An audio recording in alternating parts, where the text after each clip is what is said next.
Amen. Amen?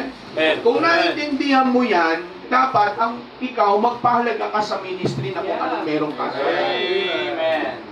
Kaya nga sabi ni Pablo sa kanyang mga sulat, magkaroon ka ng full proof. Make a full proof of your ministry.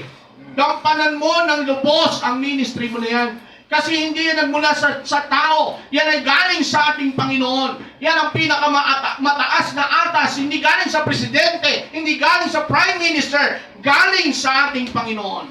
Amen. Bakit ka ba magmi-ministry? Kasi galing yan sa Diyos mismo. Amen. Pangalawa, kasi sa ministry, may mercy.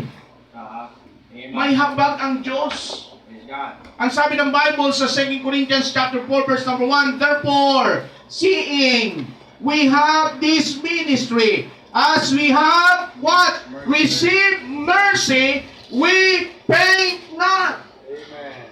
Kaya may mga time na tayo nanghihina ang ating inward man, but God is the one that renewed our inward man. Amen.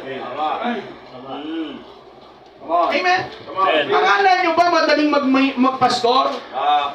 Akala mo ba madaling magturo sa'yo na pabalik-balik na halos isubo na lang sa'yo ang salita ng Diyos, pero bumabalik ka pa rin? Pero salamat na lang sa Panginoon dahil mismong siya ang nagbibigay sa amin ng kasagutan kung bakit kailangan ka pa namin asikasuhin, kung bakit kailangan ka pa rin nating alagaan. Kasi ang sabi ng Bible, reprove, rebuke, exhort with all long-suffering and Amen. Yeah. with all long-suffering. Amen. Wala kaming mga bayan dito. Ang pinanghawakan lang namin, ang tinanganan lang, ang hawak lang namin, ay ang gusto namin maglingkod sa ating Panginoon, ay ang tanging nais at nagpapasaya sa amin, ay ang mga pangako ng Diyos. Amen. Amen. Akala mo ba, karapatan mo lamang na gawin gampanan ka namin ng ganyan dahil ikaw ay tao? Hindi. Ngayon, ang problema ng maraming tao ngayon, entitlement. Kailangan lang kaming asikasuhin ng gobyerno kasi kami ay Pilipino o ano ba? Entitlement. Kailangan kami tratuhin ng ganito kasi kami ay ganito. No. Ang sabi ng merong pastor na sabi, we carry nothing out. Ang sabi ng isang preacher, mga kapatid, na we deserve nothing but hell.